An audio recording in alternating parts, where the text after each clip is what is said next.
So upcoming Friday nights, me and the degenerate boys that we are, we're coming back with the betting show.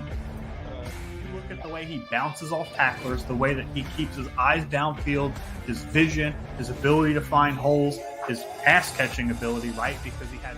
In my lifetime, I'd put him at probably around the 2 area, with again the only other person up there being King Ricky. Anthony Richardson or Caleb Williams at the 111. Yeah.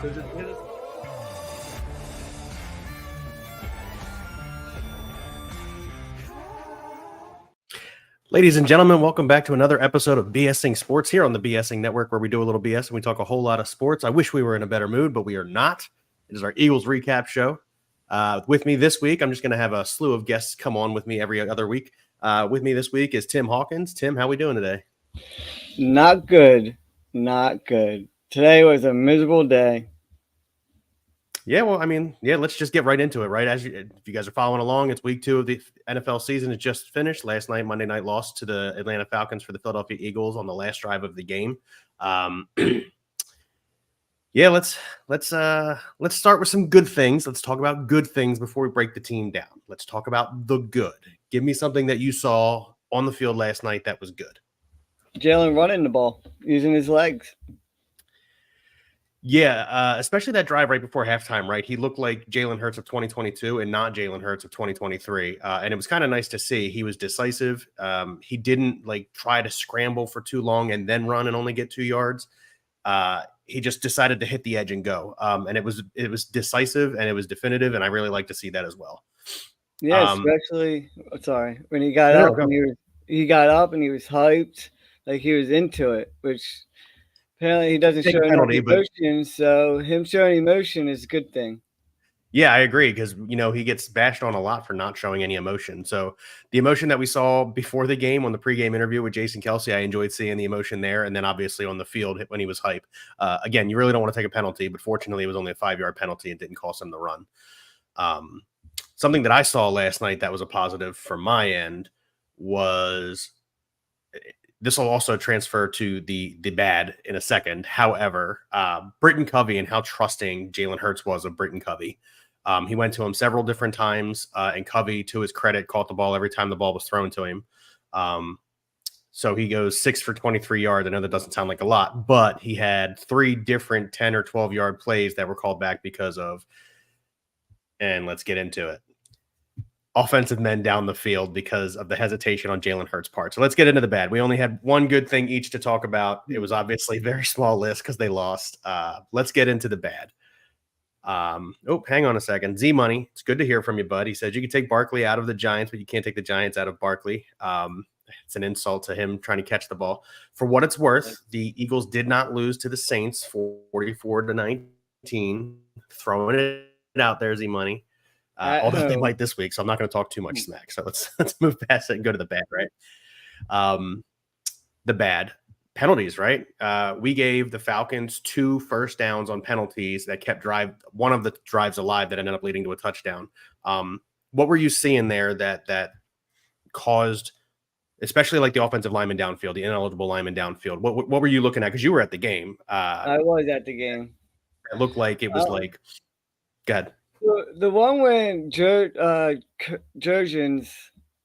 that one was completely on him. I mean, he was literally 8 yards downfield, but he probably thought it was a one play. But this illegal man down the field is getting old. It's like every other play they're calling a flag on that. It's not just in the Eagles game last night. They did say on the broadcast last night, obviously you were at the game, you didn't hear it, that there were 14 of them thrown on Sunday afternoon. Which is a lot, but they're cracking down on it this year. They're really trying to enforce the rule, and this is the result. You have to wait to get to the next level. So it's a learning curve, I think. Yeah. Pete said shout out to Nebraska and Jurgens. That one holding penalty when Barkley had that nice run, but they called a holding on the opposite side of the field. Yeah. Well, I feel like if the holding is out of the play and the dude's clearly not going to make a play, why are you going to call that? Because it happened. I would like them. Listen, I don't have a problem with that so long as they remain consistent with it, right? Because there's holding in every single play of every game. There's no way there isn't. If they're consistently calling it, I got no problems with it. But if they call it against the Eagles and then 2 plays or 3 drives later, it happens to the other team and they don't call it, yes, I'll have an issue with it. They actually picked up a holding flag on the Falcons last night. They threw a flag. They did, and I saw the replay, and it didn't look like a hold. So again, I'm okay with it. Like, but there's still holding on every play. I agree. But when you're calling it on a specific individual, and you guys get together as a group and you decide, no, it's not a hold. Listen, I'm not even for a second about to say the Eagles lost last night because of some of the calls that the referees made. That's not the route I'm going. They lost last night because they started out slow again, not as bad as they did against the Packers.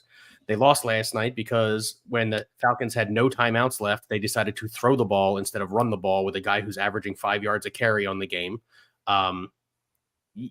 Mental mistakes. Oh, here's another one. A perfect mental mistake. On that drive where they threw the ball to Saquon Barkley with a minute 44 left on the clock and no timeouts for the Falcons, they came to the line, before they snapped it, and they were trying to get the Falcons to jump. The Falcons did jump, and no one on the left side of the offensive line flinched to cause it to be an automatic first down. Dallas Goedert knew it because he went in motion and he saw the guy jump and nobody on the offensive line moved and he was frustrated on the field. And then you could see it from Coach Sirianni on the sideline that he was off. And when the offensive line was going to the sideline, they caught a shot of him screaming at the offensive line and get their heads in the game because they could have won the game on that. Never even had to have snapped the ball. And the offensive line just didn't look at the scenario and pop up. And that's a problem. Yes. You know what I'm curious about? AJ Brown didn't play. Why didn't they have more play designs for Dallas Goedert?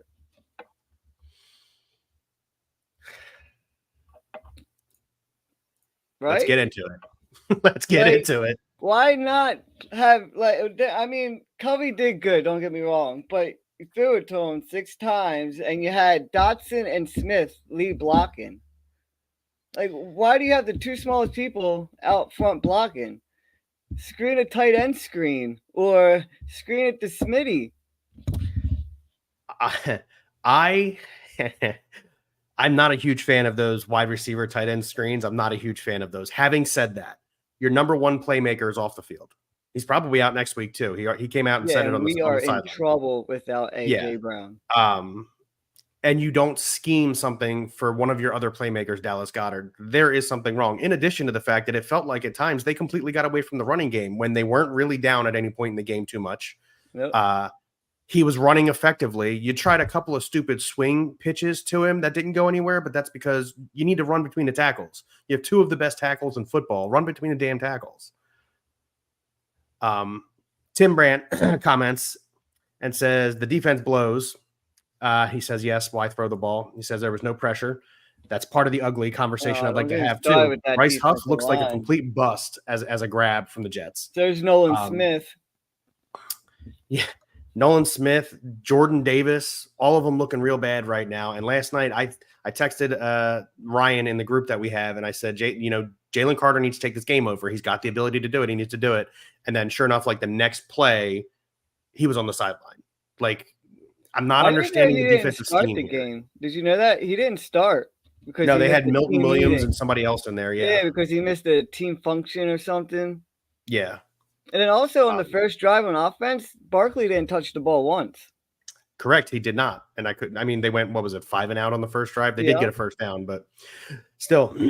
Z Money. We also are complaining about Jordan Davis. He says a lot of people saying Jordan Davis wasn't good. Davis has been non-existent to this point. He's supposed to be this like prolific run stopper in the middle of the defense. And yeah, I get it, because he's not on the sack log. We like look at it differently. But Bijan Robinson had holes for days yesterday. Like, if your job is to be a run stopper to take two offensive linemen off the ball, you're not doing it. Tim says, whose fault is it for that Saquon Barkley play? It's already been announced. Kellen Moore called the play. Sirianni already threw that right at Moore. Oh, yeah. Listen, Nick Sirianni is a loyal guy until he's not allowed to be loyal anymore. They've taken all the function from his job. Like he's got Yeah. a defensive coordinator that controls the team, and he's got an offensive coordinator Plus, that controls that side of the ball. you can't say he overruled him because that would look bad. Because all offseason we're talking about how we're stripping him from everything and that, and then if he just goes to Kellen Moore, like, no, we can't run that play. It's contradicting everything the Eagles are talking about. Yeah, Timmy says go sign Reddick again. There's a part of me that thinks Howie Roseman might be looking at the first 2 weeks of this season and thinking to himself, the Jets haven't given him a deal. Maybe I do offer them a third back and just sign him to a contract. Yeah, just because give him that pick back. Yeah, because there is absolutely no pressure on the defense from the defensive line. Now, Fangio is not a blitzing coach. However, he's not helping the defensive line by not blitzing. Like, you don't need to blitz every play. I'm not asking you to blitz every play, but you need to blitz every now and then, make the offensive lineman think a linebacker shooting the gap. Like, you got to do something. Because right now your 4 defensive linemen are hanging out to dry. It doesn't matter which 4 are in rotation. No, they're being hung out to dry. They have 0 sacks, 1 tackle for a loss, and 2 QB hits in 2 games. Our defensive ends. Correct, because the sack last night was a linebacker. Yep, and Kirk Cousins got destroyed last week. Yeah, the dude can't move, and you sacked him 1 time. He cannot move, and you sacked him 1 time. It's pathetic. And again, I know Fangio isn't a huge blitzing defensive coordinator, and I know that a lot of his defenses are bend but don't break, except last night when it mattered, your defense broke. Yeah, they completely broke. Now, having said that, there were some good things on the defensive side of the ball. Yes, again, B.S.ing was toasting them for chunk yards at a time. So was Algier, but then they got in the red zone and they couldn't score. It was a lot of field goals. Same thing like the Packers. That's a positive. That's a bend but don't break defense, and I'm okay with that. CJ and that Gardner tackle on 4th down, that big stop, that should have ended the game right there. Explain to me how CJ Gardner-Johnson shoots the gap and lays Bijan Robinson out, but then misses a tackle on Darnell Mooney. Oh my! Because he was out of position. They ran a zero blitz or 0 cover, and he was too far to the outside, which gives Mooney the inside. So Mooney just cut right across them. Okay. See, you saw it live. I didn't. I only got what the camera showed me. Yeah. Okay. That's fair. Pete says that missing Kazir White isn't helping either. I got news for you. I'm not sure Kazir White's starting a game this season. Hey, Zach Braun looks pretty good. Zach Braun does look pretty good. N'Kobe Dean does not. No. Tim Brandt says we got to get Tim and Mike. Reddick is a drama queen from Z Money. I do agree with you, Z Money. I do in fact think that Reddick is in fact a drama queen. Everything that he's pulling with New York right now seems like he was going to pull it with the Eagles, but the Eagles caught it ahead of time and got rid of him. And now as an Eagles fan, I'm looking at it thinking to myself, wow, Howie Roseman might have been onto something. Maybe. Should have just paid him. Pete says Fangio and that shell defense is the worst. Again, not a huge fan of not blitzing, but bend but don't break defense I'm okay with. Again, you want to give up field goals, your offense is probably going to score touchdowns. I'm cool with it. Unfortunately, last night, like I said, they broke when they really needed to not break. My theory on that is the defense they didn't think they were going back out. So they had all their emotions on that last stop. They were all high, and then when they found out they had to go back out, they didn't have it.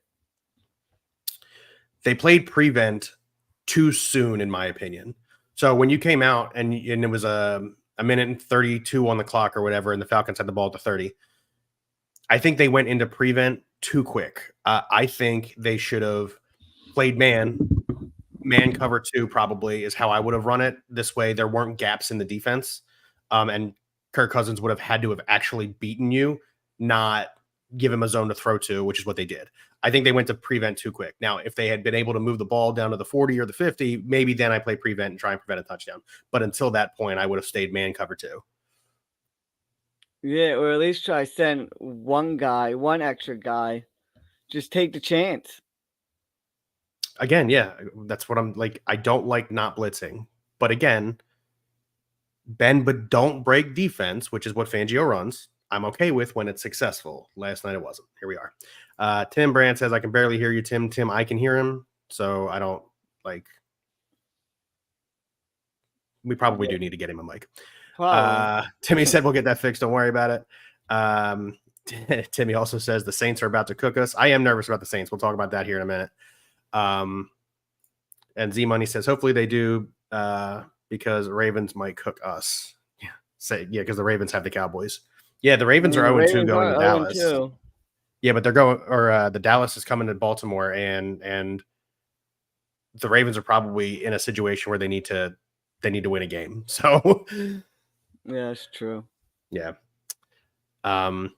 Again, going back to this whole long rant that I did, you need to get Dallas Goedert part of the game plan. Like, he's got to be part of the game plan, especially even when AJ Brown is healthy. I don't understand what Jalen Hurts' like dislike of Dallas Goedert is, because he targeted Grant Fowler twice too. It's the middle of the field. He's allergic to it. He never throws in the middle of the field, dude. Never. I know. That's a weak attitude, though, man. He's got to figure that out. Throw the ball over the middle. I'd rather see him throw the ball over the middle and be successful 9 out of 10 times, and the 10th time it be an interception, than him never throw the ball down the middle. That and maybe step up in the pocket. You don't got to roll out every time. Yeah, you don't need to step back and then run. I do agree with that as well. However, the Falcons did a good job of their linemen kept doing like the crossover thing. They did a good job of stinting. And for the most part, the Eagles' offensive line picked it up, but there were a few times where Jalen had to run for his life. And yeah, so, the result is the result. But again, I liked on those 2 touchdown drives specifically, I liked how decisive Jalen Hurts was. He like made a decision and he went with it rather than like constantly second guessing himself, which is what he was doing last year.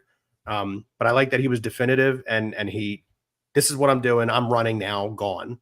And then this is what I'm doing, throwing the ball, thrown. That one throw to Devontae Smith that Simmons hit out, remember, in the end zone? Yeah. If he would have threw it and made it more to the outside where Simmons wouldn't have had a chance to hit the ball, Smith probably would have caught that. I agree. That could have been a touchdown with a better thrown ball. Now, having said that, Smith caught the ball. He needs to hold on to the ball. I'm not saying it wasn't a good play by the linebacker there, but he literally, like, he had it and he was pulling it to his body when it was knocked out. Those are not the ones you want to let knock out, man. Those are the ones. Tim says going 0-2 going to Dallas. Holy shit. He's referring to Jalen Hurts. Timmy says he's afraid to run in the first quarter. Z-Money says no one wanted to step up on the offense besides Smith. I don't know. I don't know that they didn't step up. Yeah, and I don't know that it's the fact that I don't think that they didn't want to step up. I think for whatever reason they're not scheming for Dallas Goedert. They're not scheming more. Well, I mean, they did throw the ball to Saquon Barkley 5 times last night. Obviously the huge drop, but he caught 4 for 21. Dallas Goedert was targeted 4 times, 3 for 38. Devontae Smith, for obvious reasons, 10 targets, 776 for a touchdown. But again, you got Britton Covey, 6 targets, 6 catches, 23 yards. Grant Calcaterra, 2 for 19. Jahan Dotson, 1 for 6. And then really that 1 for 6 is because Jahan Dotson made 2 guys miss. And then Dotson, we gave up a 3rd-round pick for him. It's been 2 weeks. Like, when's he going to step up, or at least get more involved? So, my theory on the Jahan Dotson thing is that he probably is still getting acclimated. You're talking, we got him a week before the season started. Yeah, no, I understand that, but I mean, you gave up 3rd-round capital for him. And he's been in the league. He's going to be the Zach Pascal, the 3rd unspoken guy behind AJ Brown and Devontae Smith. Now, I realize that right now we need him, or maybe we don't. Again, Britton Covey, good route runner, not as good as Devontae Smith, but good route runner, caught 6 balls. But I think there will be a time where Jahan Dotson will have his game. He'll have probably 2 or 3 games this year where he'll have 7 targets. But he's not one of our 1 receivers, so it's not going to be a situation where they're going to target him. They're not going to scheme with him. Like, it's just not going to be part of the game.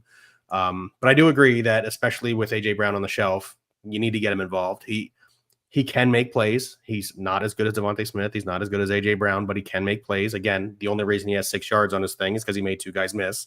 So I would like to see him used a little bit more, yeah.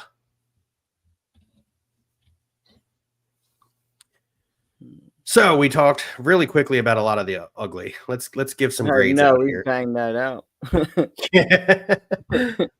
It's just, and I know a lot of it was me just ranting, but it's because I'm so frustrated with how the game ended that I needed to get it all out really quick. So I'm talking a lot. I apologize. Here's something I picked up. You know how the Falcons were running all over us?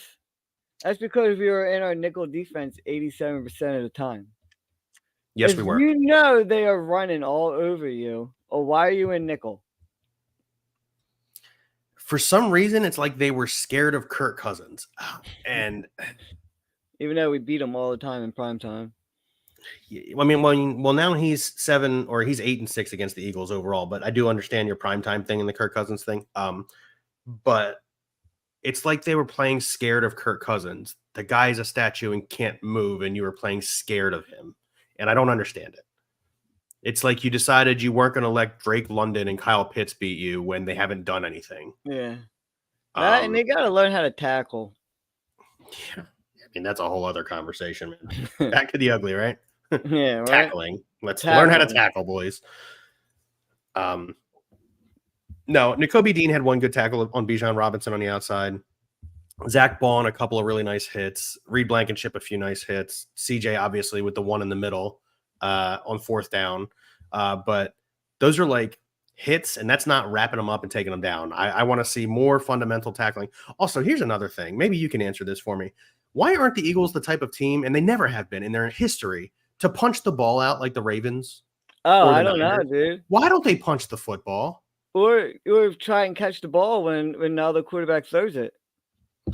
Turnovers. We never create turnovers.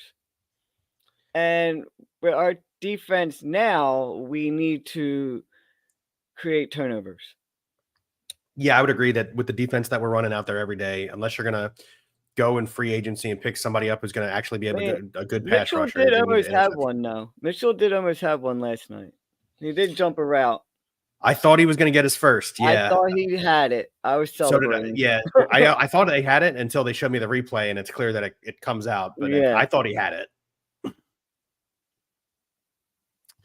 Let's see. Pass breakups. Quinyon Mitchell had 1. He was only targeted. Quinyon Mitchell was only targeted 4 times in the game. Darius Slay only targeted twice in the game. One of them's a touchdown.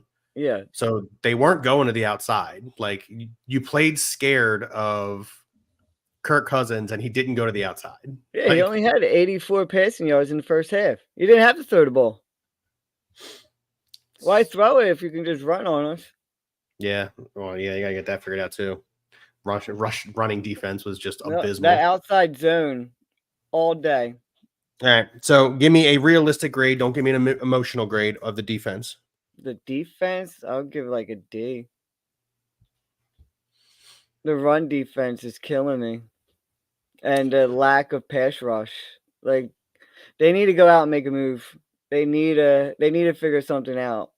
I think Howie underestimated his talent evaluation in the offseason. I think they thought they'd get more out of Bryce Huff. And that goes down to Howie's talent evaluation. Yeah, that's true.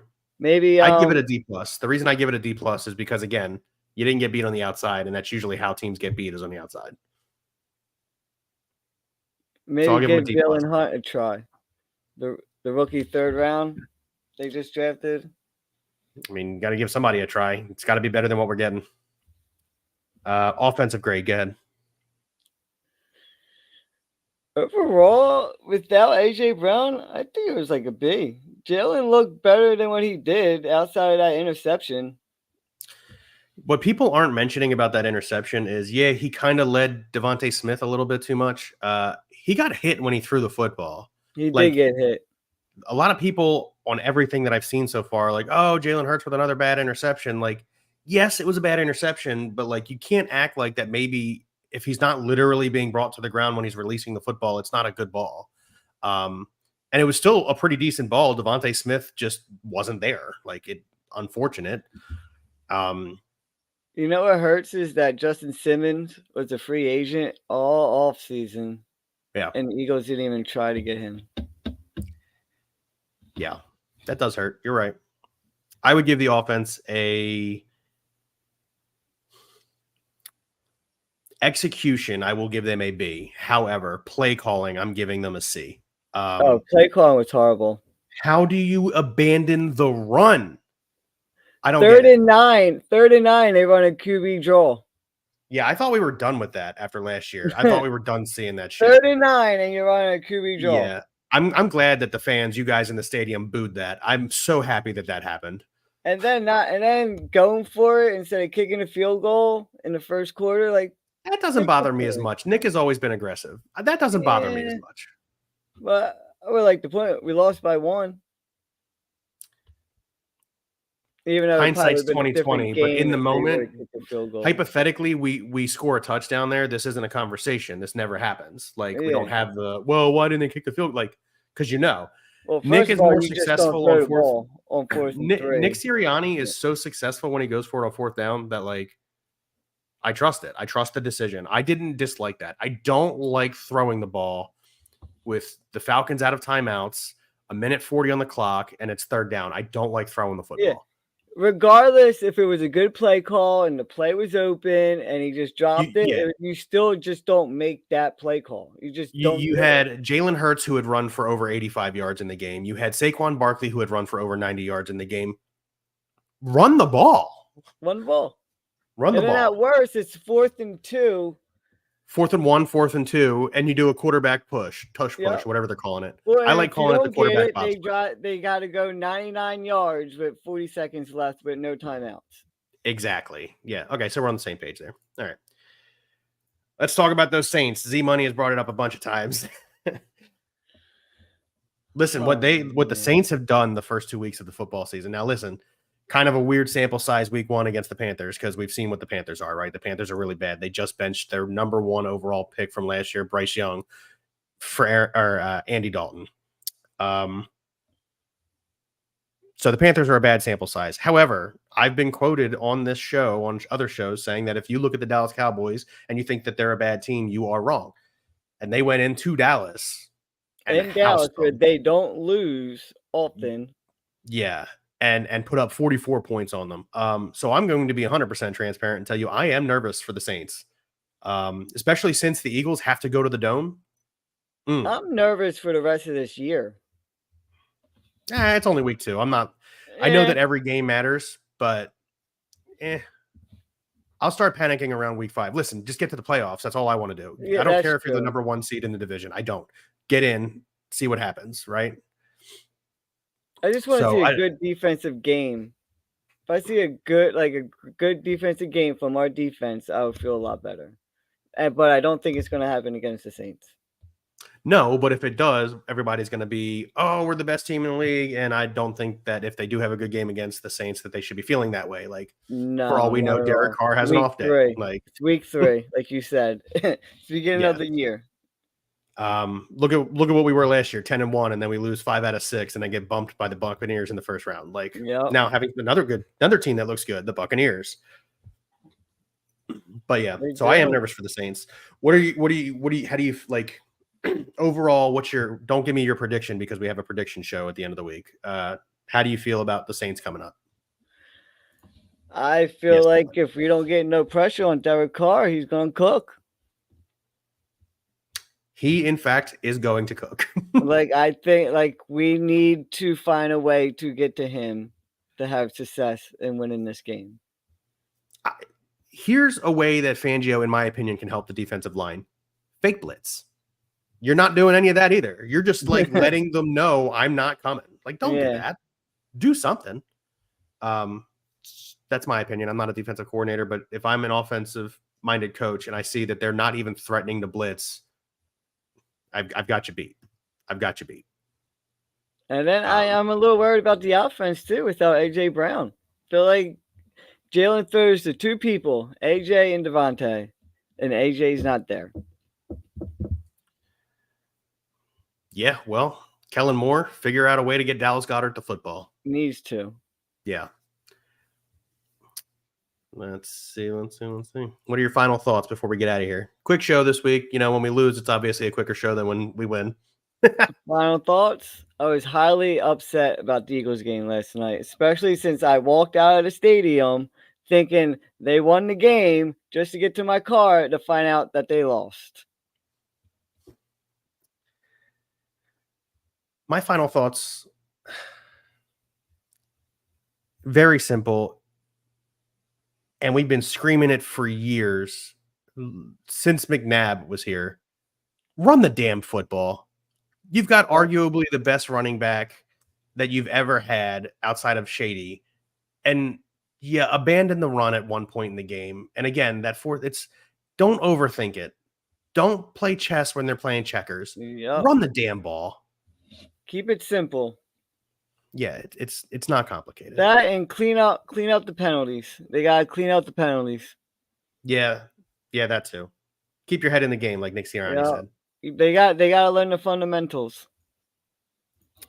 They gotta relearn the fundamentals. Yeah, relearn the fundamentals. Again, that the scenario that I was speaking about before, the fact that Dallas Goedert knew that they had a chance to have won the game and was visibly upset on the field, and Nick Sirianni was like, "Guys, like, come on, we had it. It was over. Game was over." Yeah, what were they thinking? Just gotta keep your head in the game. I guess they were thinking, "Don't move." I don't know, but it is what it is. Well, you got anything else before I cut us out? Nah, just thanks for having me on. Of course, man. I'll have you on again. Like I said, I'm going to rotate guests in and out this week. So yeah, I'll try to get a mic by then. According to Timmy. For anybody watching, if you're not on YouTube, please go to YouTube, like and subscribe to our channel. We are doing a giveaway. Ryan and Jake have promoted the bejesus out of it. Good for them. And I'm looking for it, but it looks like they removed it. Week 4, we're giving a card giveaway. So make sure you follow for all of that. Outside of that, thank you very much for joining us here on B.S.ing Sports, part of the B.S.ing Network, where we do a little BS and we talk a whole lot of sports. Thank you and have a good night.